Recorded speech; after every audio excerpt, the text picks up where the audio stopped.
Join UF Hall of Famer and 14-year NFL vet Shane Matthews every weekday as he brings you all you need to know about your Florida Gators, including news, analysis, and opinions with some of the biggest names in sports.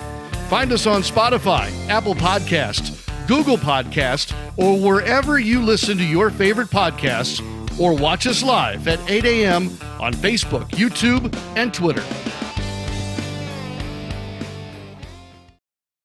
Good morning. Welcome to a Tuesday edition of the program. Glad you're along for the ride. It's Pod Up with Matthews in the morning from the Crime Prevention Security System Studios. Large enough to serve you, small enough to care. It's Tuesday. That means we'll have good old Buddy Martin from the Buddy Martin Show. You can check his program out weeknights about 9 p.m. on Facebook Live. If you missed it last night, the Seattle Seahawks defeat the Broncos 17-16 in Russell Wilson's return to Seattle. Some serious clock management issues for the Broncos at the end to try to kick. Well, they did try a field goal. I wasn't awake. I saw the highlights, so can't stay up that late. But anyway, we can talk NFL. Obviously, we talk South Florida Bulls, the Gators' opponent this week. Speaking of that, we'll have someone who covers the Bulls on Friday's program. And don't forget, tomorrow we'll have Mike Morgan get his thoughts. He called the Oklahoma game this weekend. He also called the Saints. No, he called the Bears 49ers in Chicago. So we'll get his thoughts on NFL a little bit and what's going on in the SEC. A lot of upsets, as we all know. But first, let's go to the Titan MR hotline. Oh, and also don't forget, I believe Lady Gator Volleyball plays the semis tonight. So that should be a good match. I don't know if it's here or in Tally. I could be wrong, but I thought I saw that. Good morning, Buddy Martin. How are you, my man? You're on the Titan MR hotline. Good morning, Shane. I missed it. What's happened the last couple of days? Any news going on at all? Anything happening in college football? I've been kind of out of information. So what's happened? Not a whole lot. I mean, you had some big upsets. Obviously, I was on your program last night, and we talked about the Gators. Kind of let one slip away. Anthony didn't have his best game. A lot of guys didn't play great, but that's football. I tell people this all the time. I try to evaluate it without my orange and blue glasses, as hard as that is. We were fortunate. We were fortunate to win against Utah, extremely fortunate. And we were unfortunate, or Kentucky was fortunate to beat us. It just depends on how you want to look at it. But a lot of room for improvement. I love Billy Napier's comments and his pressers. The South Florida's a bad football team. They'll go up and down the field. They'll stifle South Florida. Got to figure out a way to go in there and compete against the Volunteers. So the Gators lost. I didn't hear. I just want to make sure that was accurate. They did. Yeah. Now, in all seriousness, I just sounded like Billy Napier. I said, no. No, in all seriousness, we had a good conversation about it last night. I thought you had an excellent perspective. It's hard to move on past one that you knew you had right there. As we discussed last night in that game, there were a couple moments looked like it was completely going Florida's way. And after the kicker but the ball stepped over his head, and it went in and he kicked it out of the end zone, got a safety, and Florida went up 16-7. I think, okay, they're on their way now.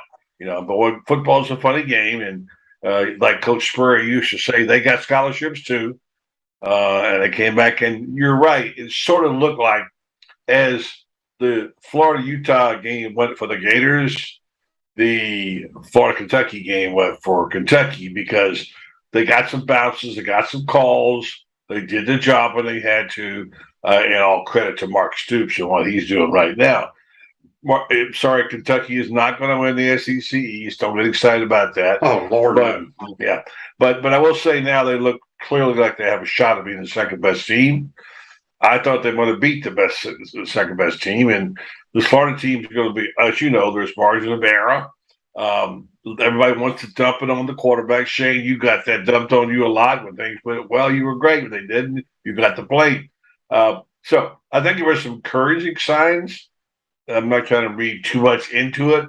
And the global look at it, it gives you a little more assurance that things aren't that bad. like we always say, never as bad as you say, never as good as you say. And these Florida Gators have their work cut out. But I like some things I saw. I think Anthony Richardson is going to be okay. Those of you who started already saying, "Well, get him out of there, get somebody else," and give me a break.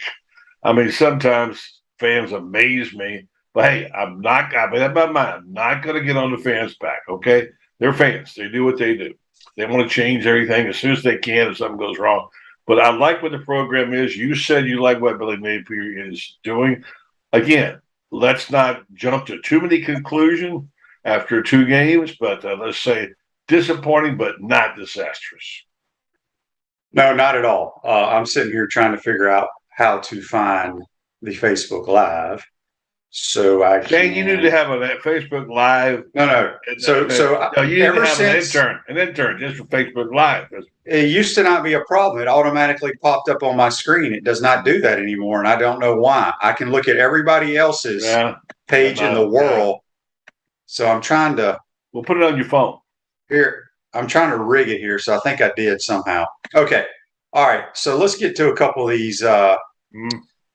Joe says, imagine paying a quarterback $256 million to settle for a 64-yard field goal with time on the clock and timeouts. Yeah, it was not a good situation, referring to the Broncos last night.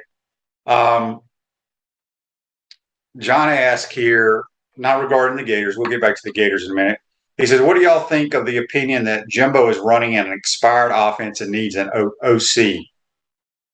I don't know if it's expired. I just don't think I mean, it's hard to say this. Jimbo won a national title, but I mean, let's face it.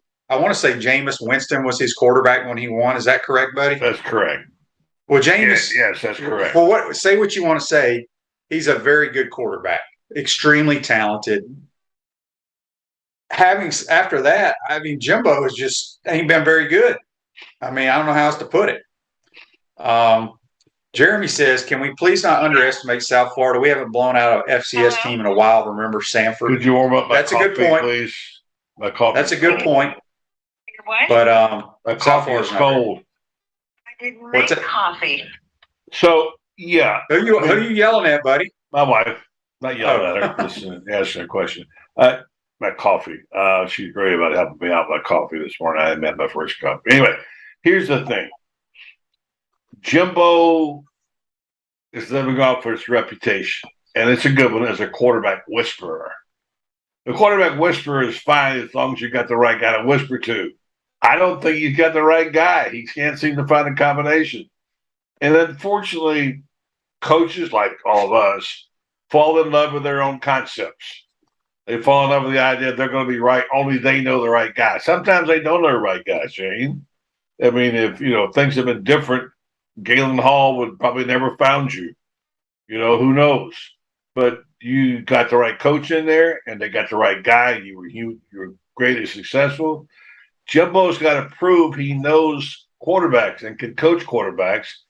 I'm pretty confident Billy Napier can. I thought Dan Mullen could, but in the end, I don't know what happened to Dan Mullen. He got, pardon my French, had a brain fart somewhere along the line. So loyalty gets coaches into trouble with quarterbacks. Wrong choices get coaches into trouble, and their own egos get in their way. Jimbo has got some of all the above. He's a really good football coach, but when they give you the keys to the kingdom, they give you the greatest coaching staff in the history of college football. That's what they said. They give you all the money you ever needed. They give you $1 million, $1 billion contract. And you got to produce. You cannot come out of the chute and flop. And he did. And he's in a little hot water. Is he going to get fired? No, because he's so tied up in contracts they can never fire him. But it's not going well. There were some disappointing results. If I said to you, which guy is going to fall first, Marcus Freeman or Jimbo Fisher, you're going to say, obviously, Marcus Freeman. 0-3 at South Bend. Promising young coach. I like him. Jimbo Fisher, even if he goes 0-5, is not going to get fired. No, not at all. And A&M's got a lot of issues going on. I don't know if y'all saw that video of their little, they do those little pep rally yells sessions, and they were bashing App State or whatever. So anyway, Andy asked on Facebook Live, brought to you by Meldon Law, buddy. Are you surprised that Trent Whittemore has not seen the field more? I think he has been targeted once. All right. I'm glad she brought that up because I was going to ask you that question. I don't understand it. He's either hurt in somebody's doghouse, or he didn't live up to expectations. But when you can't get people open, or excuse me, they got him open, they couldn't hit him. A big, tall guy who can run crossing routes. You brought it up. Certain patterns you can run to get the ball to him in the zones.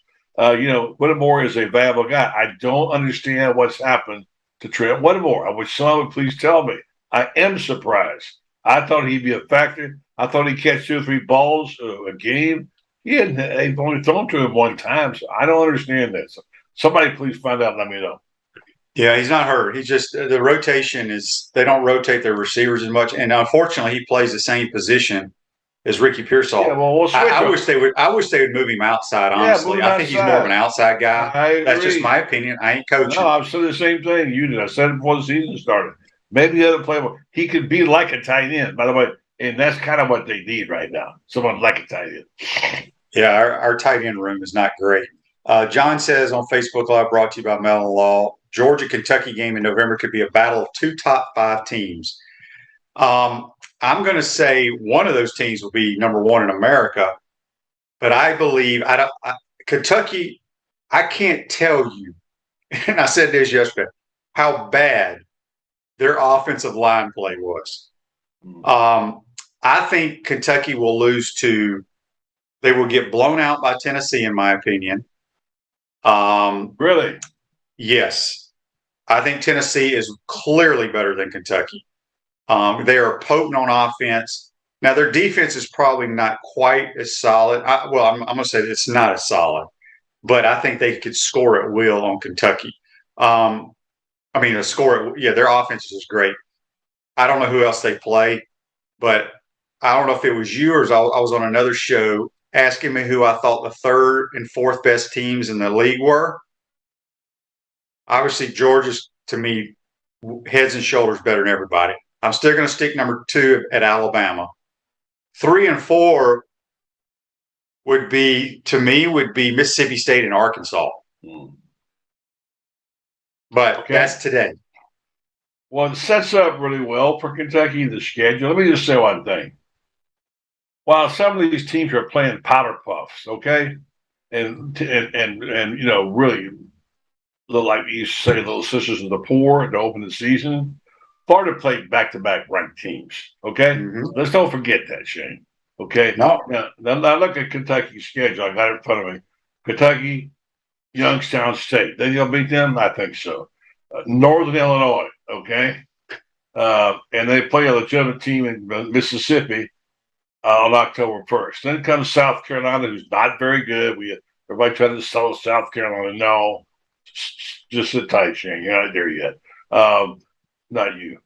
Mississippi State could be a tough one for them. Tennessee, they may lose. I picked Tennessee originally as my 2nd best team or 3rd, depending on what Florida did in the East. Missouri, that's a W. Well, they're bad. Vanderbilt, better, but they ought to win that one. Georgia, they lose. Louisville, pretty good. So they got a cakewalk to at least a 9-win season. Yeah. They're not playing any great teams. Georgia, that's it. Well, yeah, because who did you say they play from the West? Ole Miss. Yeah, Ole Miss is going to be down this year. They're okay. They have to have one more team from the West, right? Or no? You only have to play one team? They've got no. That's your schedule. Oh, they only have one West opponent. Yeah, I guess we only have. That's right. We only have one too. Yeah. So there's the schedule from Florida. There's 2. Depending on what LSU is, who knows? But they're going to lose. Now they got a winnable game against A&M. That looks a little better. So this whole thing shifts back and forth. So again, let me point out, Florida played 2 ranked teams, beat one, and probably should have beat the other. When the game is 16-all, the momentum's going your way. Things are happening. You got the game on a home crowd. You got a really good quarterback. One of the good running games going. And by the way, shout out to the defense. I thought the defense played really well. And for all the criticism they've gotten, they played well. They had that game. They had it in their palm of their hand. They let it out. But that's just football. Got a text on the Titan Mar text line. This gentleman says, before the season, we were hoping to win 7 games. Now a lot of people are pissed we can't win every game. We're going to be fine, people. I agree. This comes from another anonymous texter. He says, we the fans have PTSD from the Mullen era. Thank you guys for the perspective. That's true. That's true. There's no doubt about that. And I was thinking this morning about it, not falling in love. Look, Billy Napier is the best coach at Florida, in my opinion. I can't prove that. Florida's had since Urban Meyer. That's my opinion right now. Now, let's just see. I think he's already approached it right. I really loved, and you did too, what he said yesterday at the press conference, lauding his team, criticizing his team. I like what he says. Tell the truth. You got to hear the truth. You can't, and we never heard it from Mullen. He never told us, but this team is like we said. They're about on schedule. We've been 7 and 8 wins. They split the first 2, which we thought they might. You thought maybe to go the other way. You say Kentucky was more valuable. I still hold to the fact the Utah win was really important because it set a tone. But given the 2 to win, I would say Kentucky because of the lead. Now, they go, if they beat South Florida, and by the way, you can't say it's an automatic W anymore, as we saw at South Bend, as we saw, and we just thought, but that's a game that they should. But I will say this: at least Marshall, App State, and those teams have been winning programs over the years. South Florida has been down so long, and I don't know. I mean, you're right. You're right. Their quarterback played at Baylor last year, so he's a pretty good player. We got a text on the Titan Mar text line from Kevin in Punta Gorda. He says, "I heard you say a few times everything went the Gators' way versus Utah. Same way if a few of those catches had gone the Gators' way, especially at the beginning of the game, say the first and second drive, we may have pulled away from Kentucky, making them change their game plan." Thoughts? I don't think Kentucky, regardless if we caught balls, completed balls, or whatever, we're going to change their game plan. That's who Kentucky is. But you can look at every game and look at a handful of plays that usually determine the outcome. It always happens that way. Real quick, one other text here from Daryl. He says, "To me, Jimbo Fisher has done no more than Kevin Sumlin. Hopefully we can find some receivers that are home run hitters. Our receivers don't scare anyone down the field." I agree with all of that. The numbers say that's right, by the way. In fact, Kevin Sumlin has one more win at this point in time. I read the numbers last night on the show. I've got it someplace here. No, he hasn't gotten it done. Here's the other thing, too. Kevin Sumlin has not that this has anything to do with what kind of coach you are. He got a Heisman Trophy winner. Yeah, that's true. That's true. Johnny Football. So don't call him that. He never was Johnny Football. But anyway, I get what you're saying. Some of his first 50 games, he was 36-14. Jimbo 35-15. And I think Jimbo's making a little bit more money than Kevin Sumlin was. Just a little bit. Are you in the market to buy or sell your home? Jimbo needs to call Doreen Weeby, a realtor. Will Caldwell Banker in Parish. Will provide you a fast, friendly, reliable service. Call her today at 352-562-1411 to help your dreams come true. Speaking with Buddy Martin here on the Titan Mar hotline. Buddy, okay, let's get back to the Gators real quick. I know everybody heard Anthony's press conference. He took full blame of not playing well, which that's great. But as we said, and even Billy said in his presser, quarterback gets way too much praise, way too much blame. Other players need to play better. I agree. The only thing that concerned me was him talking about his confidence.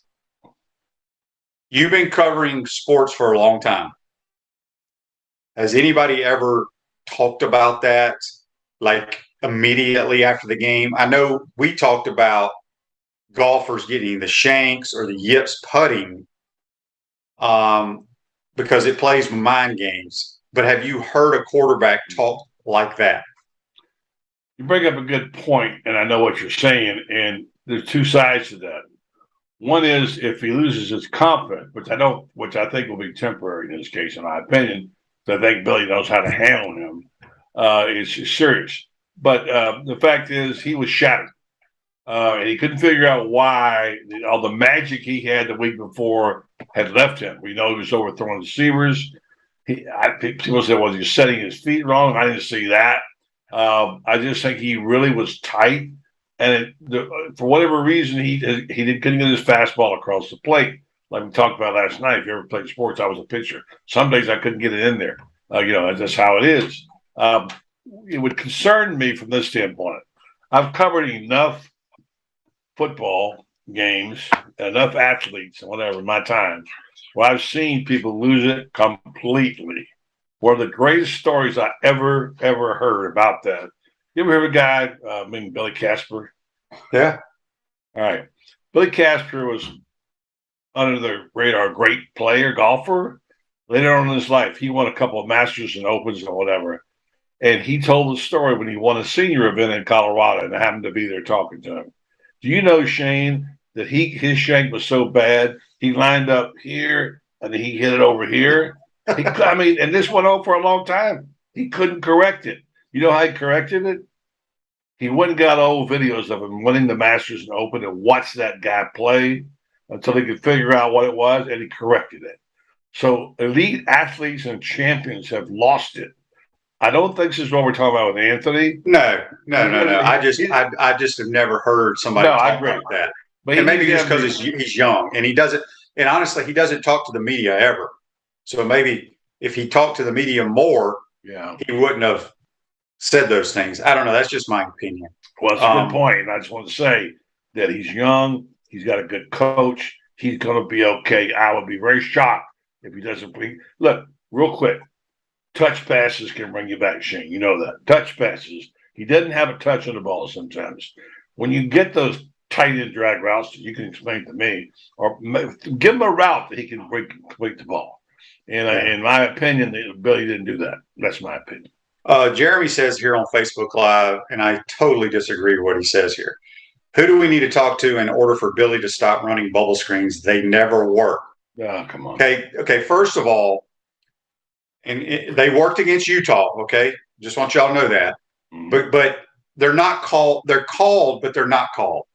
So when he throws it out and they're not bubbles, they're wide receiver screens. A bubble's for a slot guy.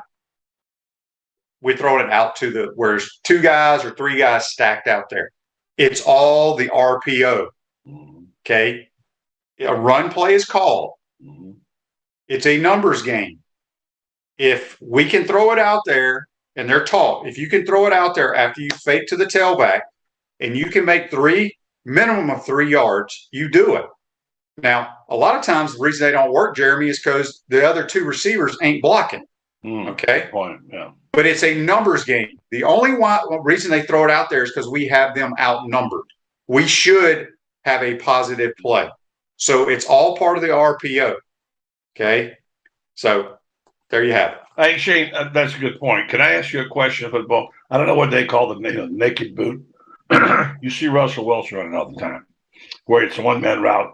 You have trips left and roll to the right, and your tight end goes out and just 12 yards on the field, and you run. That's an RPO.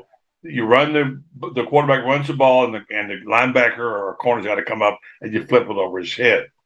That's the route Russell Wilson was running last night. That's the route I'd like to see more run by Florida, and I don't know why they're not. Well, we ran a ton of that against. If you go back and you watch the Utah tape, he was on outside the pocket on naked bootlegs a lot. Hit shorter on crossing routes. Yeah, we'd hit zipper or somebody in the flat. But Kentucky plays a different defense, a 3-4 with elite edge defenders. 15 for them is elite. I mean, if you go back, I think there was one drop back pass where he actually spied on Anthony Richardson. Anthony got flushed out of the pocket. This dude tracked him down. Tracked him down. Yeah, he can run. So we call a lot of naked boots. A ton actually. The interception that was thrown, that 15 tipped it to himself. Yeah, that was a version of a boot. Unbelievable. The tight end's in the flat. One hand catch. He made a hell of a play. Yeah. So you're right. I don't know. I just thought at the end that the play calling got a little conservative, but Had they executed, they would have been fine. But Kentucky is pretty good on defense. They had a couple players you pointed out, 15. There's some guys who can play. Number one, Smith, who's a Florida guy, who played the jump ball, and it was a key, the jump ball in Kinder that could have been called. It could have touched the ground. We couldn't tell. But plays like that didn't go. And by the way, in the end, Florida had a chance. I think maybe in retrospect, do you think, Shane, with 8 minutes to go, that maybe Billy should have punted the ball? Yeah, I even said on the broadcast, I thought he would punt it. I mean, obviously, I don't know if anybody asked him this. We weren't stopping them in the second half. Yeah, they were getting 5, 7, 8 yards every time they called a run play. Mm-hmm. So he's probably – and I'm just putting my coaching hat on. If a coach doesn't – sometimes coaches make those decisions because what he's seeing from his other parts of his team. Now, still, it's a huge gamble right there. It didn't pay off. But as I said, Billy knows this roster, and he's going to try to win games. Now, that didn't help us because we didn't convert. Now, they missed the field goal there. They did. But then we went on fourth the next time, which actually was a better play call because Henderson was open. He would have got the first down if he made a bad throw. But, people had that. They love wearing them T-shirts. They scared money don't make money. So he's going to make those type of decisions, and then his fourth downs against Utah paid off. So good it goes point. both ways. Good point. I think that's some of that got into the calls down there. And by the way, Billy can't fall in love with that idea either. As good a coach as he is, we love it when he goes for the fourth dude and makes it. But he puts himself in situations of being third, sixth, whatever. It's hard to do that against a good defense. So, yeah, it all works. So, look, I mean, we are where we are right now. Shane, can I give you some numbers here real fast about money? Yeah. We know the whole story of the decision of Nebraska firing Scott Frost. Cost them, what, $7.5 million because they couldn't wait 3 weeks? Whatever. Do you think they made a gentleman's agreement and just said, you know what, Scott, you're a Nebraska guy. I know we owe you this amount of money, but we're going to give you this. But you have to, I'm just saying they probably agreed on something maybe in his buyout. Don't you think? Yeah, that's a lot of tractors out in Nebraska, though, at $7.5 million, and somebody wanted him out of there now, and I think they put the pressure on him and say, we're going to fire you now, we're going to fire you then. Do us a favor and go now. We won't give you 7.5, but we'll give you 3. There's some negotiation. But listen to these numbers. Listen to some of these numbers. Listen. Tonight, I wish I didn't tweet this. Texas A&M paid Appalachian State $1.5 million. They lost 17-14. Nebraska paid Georgia Southern. Don't forget who's the coach. Kim Helton's son. Helton, who was fired this year by USC. Right, Helton. Yeah, Helton is the coach. Nebraska paid Georgia Southern $1.4 million. They lost 45-42. Notre Dame paid Marshall $1.5. They lost 26-21. Be careful about those little teams coming in and biting you in the butt.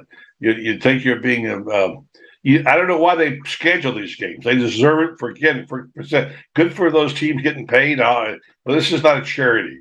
I don't understand that. But this it's great for college football. It's a great payday for those schools to keep their programs going because there's a lot of good players at those schools that deserve to be playing college football. Yeah, how did that work out for them? Not so good.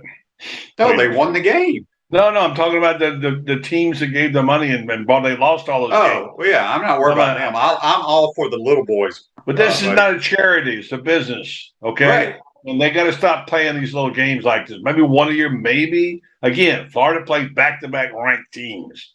These teams got our cupcakes are coming at the end of the season. Well, one. When Eastern Washington, who's actually a pretty good team, rolls in here. Okay, buddy, I want your comments on these. I'm going to give mine. Facebook Live brought to you by Metal Law. Scott says, Shane, what do you think the HBC would have done on those fourth downs? Well, which ones? Yeah, like I said, it depends on how the game's going. First of all, Coach Spurrier would have had 3 quarterbacks probably playing in that game if things were going that way. That's true. But all of them would have thrown some completions. It's hard to tell. Andy says, Shane, you said in the past you can't teach a QB anticipation. Can you teach AR to put better touch on his passes? I just brought that up a minute ago. Sometimes he's got a 98-mile-an-hour fastball. Like a lot of his deep balls that he's thrown this year, he underthrew one against Utah on the double move to Henderson, which that happens. All the other ones have been overthrown. Yeah. Now we haven't got great separation there, but just the intermediate throws. I honestly, Andy, I don't know the answer to that. A buddy of mine who played with Jamarcus Russell with the Raiders said the receivers just hated playing with him. Now he wasn't very good either, but he had one pitch and one pitch only, and the receivers hated it. I do know that receivers do not like to catch 100-mile-an-hour fastballs all the time. Right. Joseph says, let me just jump in there real fast. I want to say one thing. You said this, and we're forgetting one thing here, is that there were not enough design run plays called for Anthony. In my opinion, had he been making yardage, had he been pulling it down, and I never thought I'd say this, he needed to have 2 or 3 design run plays in those situations.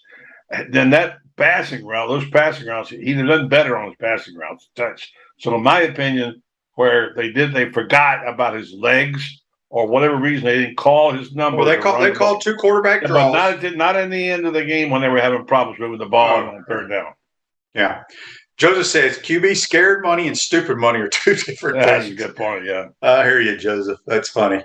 Maybe we should make some T-shirts that say that. Scared money can be stupid money. There you go. That's pretty good.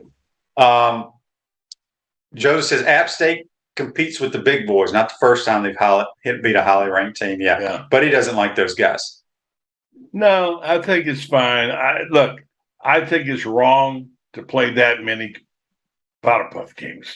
You're cheating the fans, all right? I know there's always an App State, and kudos to those teams. I'm not diminishing what they did. I think it's tremendous. But we're in a new age now where you're talking about big money to go see a football game, Shane. No more $20 tickets to go see football. By the time you pay everything, it costs you $1,000 to go to the game.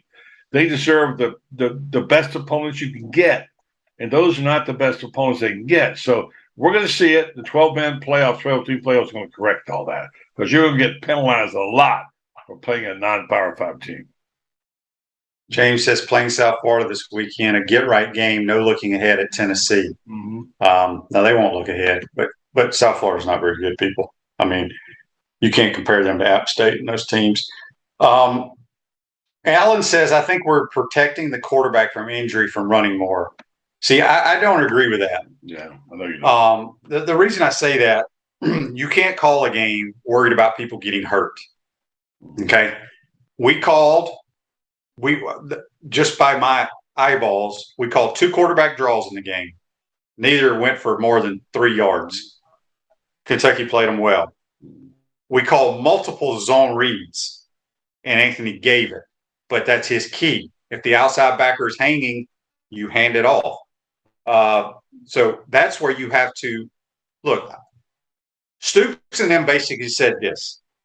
We're not going to let 15 beat us with his legs. Mm-hmm. He's going to have to beat us throwing the football. Right. That's what he said. That's exactly what everybody from this point on is going to do. Yep. Now, how do you beat that, Shane? You complete passes. And then you start completing a bunch of passes. Just complete 50% of them.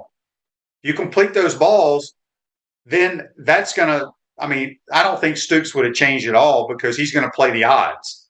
It's no different than when a left-hander comes up, you go to the left-hander in the bullpen, right? You play the odds. And the odds are people – now, I don't know how good Tennessee is on the defensive end. I know nothing about South Florida. We'll find out about them later. Tennessee's not that good on defense. Okay, but what I'm saying is Tennessee doesn't play a 3-4 is going to give him fits. 3-4 defense. Georgia plays a 3-4 for the most part. Now they can line up with a 4-man line. They can do whatever they want. But to combat what you just said is complete the balls. If you complete the balls, then you're moving on offense. Or gash him with a 12, 15-yard run. That clear things Well, up. we did that a couple times. Not enough. Joseph says, should Nebraska hire Stoops? Look, Stoops is going to be sought out by them. If I'm Mark Stoops, I may consider Nebraska because of one reason and one reason, well, maybe two reasons. You get out of the SEC, you get out of the SEC East because he's never going to beat Georgia. You're on the easy side in the Big Ten. That one side in the Big Ten is a joke. So he could rebuild that program. I don't know if he'll leave or not. So anyway, Chris says, I'm not in the head coach. I'm not a head coach, but if I was in his shoes, I would have went for it on fourth down because our defense can't stop Kentucky. I think he was a great call. Yeah, I mean, I think that's what Billy was thinking. Personally. Yeah, well, it's a great call if it works. If not, let me get to your point here real fast because this is critical. I was thinking about this morning. Sometimes it's like in baseball, the best trade you can make is not to make it. Sometimes coaches up and move thinking, I got it all here. I go back to Florida to Doug Dickey. You know, that should have worked out. Should have been Will Muschamp. Should have worked out. But Will wasn't a head coach. Think about how Jimbo's feeling right now. You know, that's supposed to be, okay, it's automatic slam dunk. Didn't work out so far. Well, it maybe. But Coach Spurrier will tell you this. He said it to me, and he probably said it to you, that I should have never left Florida, right? Sometimes you've got everything going your way. Mark Stoops might think, you know what? Kentucky is where I belong. Let me finish up my job here.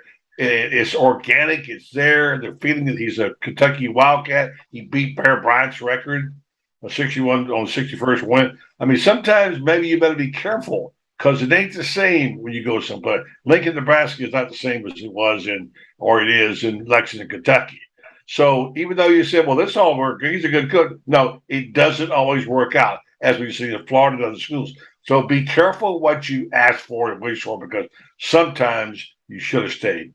No, that's true. That's a great point. You know how coaches are, buddy.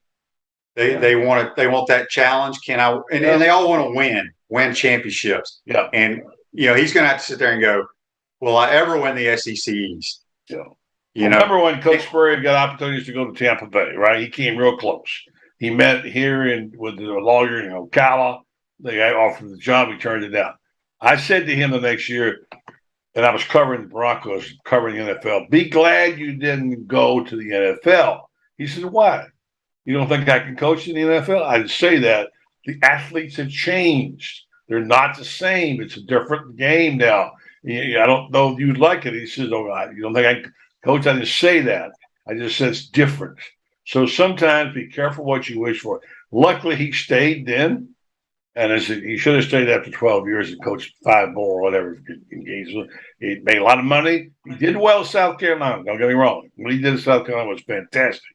But, boy, it didn't work out so well in Washington. And so, again, sometimes it works out and sometimes it doesn't. John says Nebraska should hire someone like Bo Pelini, strong on the defense and run the ball. Wasn't he the head coach there for a while? Yes, yeah. Or an interim or something? No, he was the head coach. Okay, before we let you go, Scott says, any chance Dan Mullen to Nebraska? Oh, wow. I don't know about that. What do you? I don't think so. I don't think so. Now, Mullen's not a terrible coach. He got it going the wrong way. If you're in Nebraska, who are you going to hire? I don't know. Here's the problem with Nebraska, and it's kind of similar to, I think, because the 5 winningest programs in the 90s was Nebraska, Florida, Florida State, Miami, and Tennessee. Right. Okay. Well, people talk about that, but kids being recruited nowadays don't know anything about Nebraska being a winning program. Nothing. You can show them all the damn clips from '96 and the Tommy Frazier's and the Mike Rozier's of the world under Tom Osborne. They don't give a damn. They want the bright, shiny thing. They want the guy who's the hot guy. Shane, I understand. Let me give you some names here before we go. You know Pete Thamel, who he is? Yeah, he writes. He's a big-time writer. Really good writer. Really good writer. He's been covering college football the last 10 years as well as anybody. And now he happens to work for ESPN. He's worked for, you name it, Sports Illustrated, etc. Pete, here are the names he introduced yesterday for the Nebraska job. Tell me if one, it makes sense to you. All right, here's his list. Matt Campbell, Mark Stoops, Dave Aranda, Bill O'Brien, Lance Leopold, Jim Leonard, PJ Fleck, Chris Kleeman, Dave Doran, Sam Pittman, Ox Grinch, Matt Ince, Brett Bielema, Jamie Chadwell, and Troy Calhoun. Does anybody jump off the page there? I don't think they want Troy Calhoun there. He runs the wishbone at Air Force. He's a good coach, though, Shane. He's a really he is. I could see Brett Bielema going there. Oh man, I wouldn't hire that guy. No way. I know, but he's had success in the Big Ten, but if I had to hire one of those guys, I already forgot half your list. Well, Sam Pittman, Mark Stoops, Bill O'Brien. I would lean towards Mark Stoops. Yeah, I like Matt Campbell, but put it this way: every one of them damn coaches. Now, Dave Aranda's a damn good coach. But a lot of damn good coaches in that list. Every one of those coaches are boring as hell to me offensively. Yeah, true. Well, Jamie Chadwell's gotten it done now. He's a guy. Well, I didn't hear his name. That's who they should hire. Jamie Chadwell and Troy Calhoun are the last two. Sam Pittman is a classic case. Don't take a fish out of waters. Sam, stay right there in Arkansas. Don't leave. You got it all. They love you, and you're going to have a long career coaching Warriors. Don't leave. But yeah, I'm going to go. I like PJ Fleck a little bit. I don't think Mark Stoops should leave Lexington, in my opinion. I do like Jamie Chadwell, and I would say probably my other. I'm not a big fan of Bill O'Brien. I like Matt Campbell. I think he might do well there. You know what's crazy? And I was on somebody's show the other day, and we were talking about Scott Frost. Everybody thought that was the perfect hire. Yeah, former quarterback. They also had. Correct me if I'm wrong, but you may not remember this. Didn't they hire Turner Gill as the head coach at Nebraska too? Or am I dreaming that? I don't think they ever actually hired him. Because I know he coached. He was like at Howard. Buffalo. Then he went to Buffalo. Yeah. But I could have sworn that he went to Nebraska and they fired him after a couple of years. But I don't think so. Oh, where's Dan? Where's one of our guys? He'll know. I don't remember him being hired in Nebraska for whatever reason. Okay. Maybe it was just talk about. You might be right, but I don't remember it. I mean, look, I'm having a hard time remembering the coaches who are there. I know. But I mean, I think you agree on. I think Jamie Chadwell will be a good hire. I think Matt Campbell would be good. Stoops would be good, but he ought to keep it right where it is. Don't leave someplace where everything is right for you. And I think he ought to coach it out at Lexington and let them name the field after him. There you go. John says he thinks Turner Gill went to Kansas and got fired. I think you're right. There you go. Yeah, that's right. Yeah, I knew it was one of those Big Eight schools. One of them square states out there. That's what they always say when I lived in Colorado. I'm not sure, but one of them square states out there, Yeah. All right, buddy. Good stuff as always. Who you got on the program tonight? Well, tonight's going to be David Whitley, who's always got a good viewpoint. A little whimsical is good. We got our cast of characters, including Lauren Meadows and Kyle Curtis and the Gator Bay Gang. By the way, can I just say we hit our big number of 10,000 on our page yesterday for the Buddy Martin Show. Thank you for that. And don't forget, read Gator Bay. There's good stuff in it. That's Buddy Martin. From the Buddy Martin Show. Join us on the Titan MR Highline. All right, buddy. Have a good week. We'll talk to you next Shane. week. You too. Appreciate it. Bye-bye. We're going to take a time out here. We'll come back, get to more of these Facebook Lives. Text on the Titan MR text line. You're watching and listening to Fight Up with Matthews in the Morning. We want to take this moment to thank all our sponsors who keep the show going and pay the bills. Our premium sponsors are Crime Prevention Security Systems, large enough to serve you, small enough to care. Titan MRI, Gainesville's only locally owned and operated MRI facility. Meldon Law, the only official law firm partner of the Florida Gators. Peachland Dental, Gator Nation's first choice for dentistry in Port Charlotte. Comfort Temp, comfort is our business, peace of mind is our promise. QC Kinetics, live pain-free with QC Kinetics.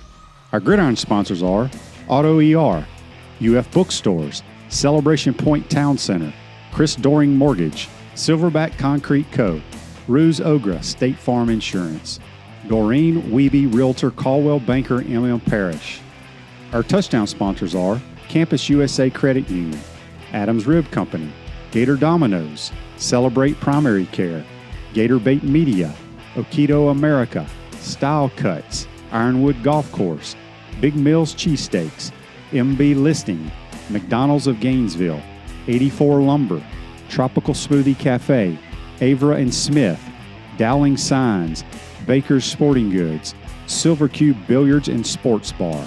If you are interested in promoting your business on the show, visit potupwithshane.com and click the Advertise button.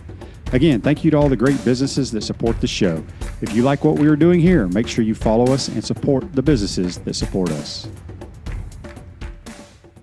Pro football legend Emmitt Smith understands your joint pain. It does not surprise me that there are a ton of people out there that's in pain. That's why Emmitt is such a proponent of QC Kinetics, offering real lasting joint pain relief with non-surgical, all-natural biologic treatments. Whether it's a joint pain, ankle pain, shoulder pain, neck pain, back pain, hip pain, any kind of pain, the body eventually will break down when it's under that much stress. That stress can cloud your judgment to the point that you'll just say yes to the scalpel or yes to another prescription of pain pills. But maybe it's time for a second opinion from QC Kinetics. The reason why I would recommend this is because the natural biologics that QC Kinetics is providing you gives your body a chance to naturally heal itself. Restorative, regenerative solutions are here. Get lasting relief and live your life. Call QC Kinetics 352-400-4550. That's 352-400-4550. QC Kinetics 352-400-4550.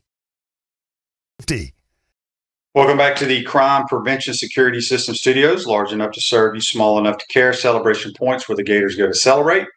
Where premium brands like Escape Apology, F45 Training, Regal Cinemas, Dave & Buster's, Nike, Prime and Pearl, and the HBC's restaurant Spurrier's Gridiron Grill, where you can get you some Head Beer Coach American Lager in 16-ounce cans at Spurrier's, Visors, and Ben Hill Griffin Stadium. We'll see you at Celebration Point, where the Gators go to celebrate. I want to thank Buddy Mark for joining us on the Titan Tomorrow Hotline. Got some stuff to get to here. John asked, Shane, did you earn any lifetime benefits from your time in the NFL? I do. I have all the benefits. Retirement. All the benefits don't hit till you're 55. You got to play. You have to get vested. You got to have at least 3 years and 3 games to get any of the benefits. That's why they ain't dumb. That's why the average career of an NFL player is 2.5 years. So very fortunate to play that long, no question about it.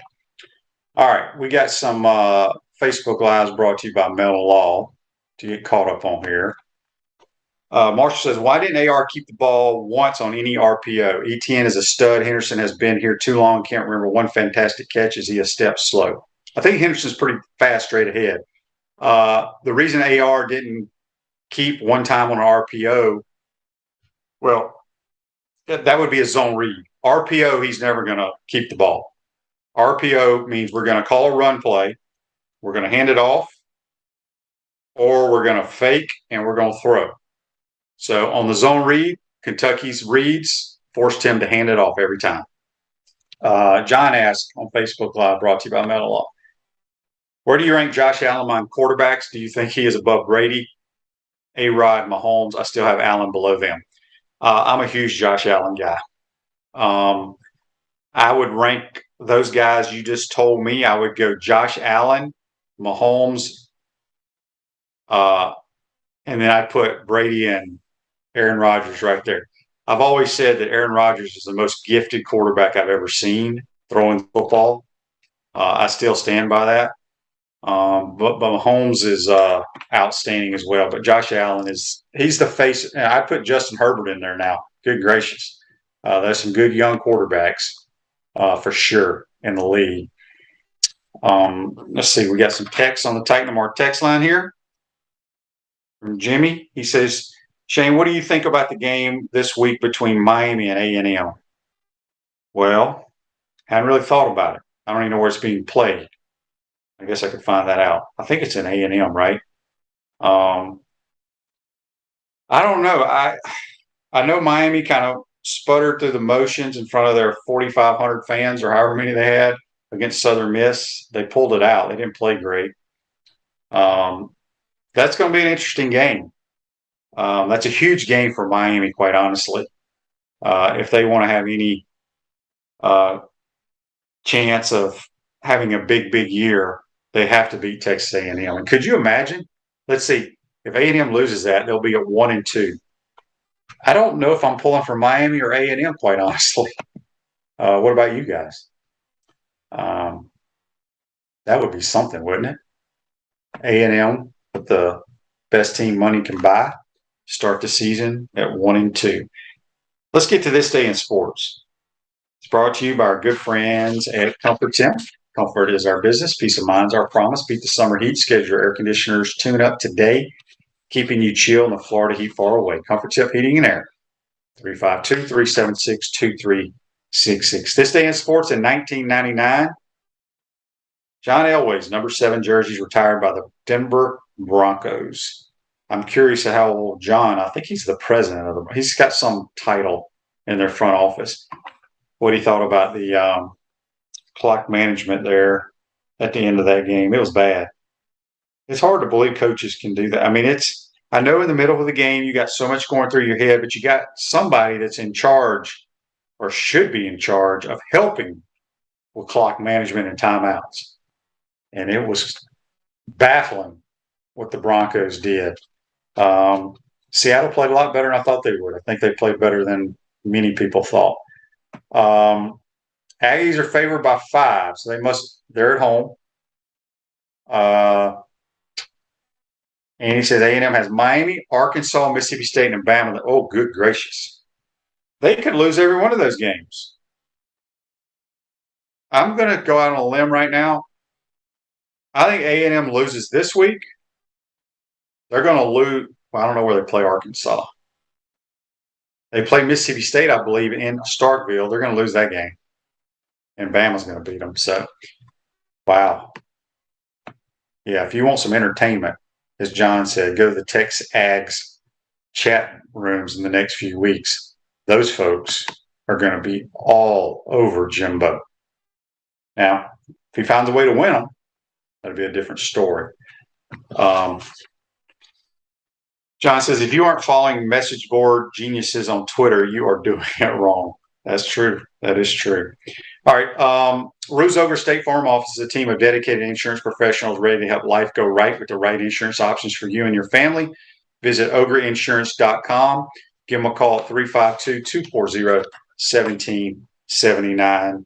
Just some news and notes for the programs coming up this week. Tomorrow, JC and I will be here. We'll also have Mike Morgan from ESPN SEC Network will join us, get his thoughts, what he's hearing around the league, also around the nation.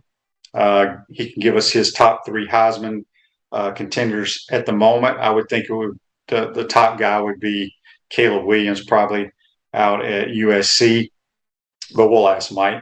So make sure you tune in for that. Thursday, we'll have Brent Beard, a college football analyst. We'll get back to the Baker Sporting Goods High School Roundup. And then Friday, we're going to have Joey Johnston down at South Florida that covers them, and JC and I have our Peachland Dental weekend picks. So we appreciate everybody joining our program. Make sure it's getting bigger and better, and it's all because of you guys. Tell your friends and family to follow our programs on all the different platforms out there, and we'll keep plugging along. But I hope you enjoyed today's program. Make sure you tune in tomorrow again. Appreciate it, and we'll see you tomorrow. Take care.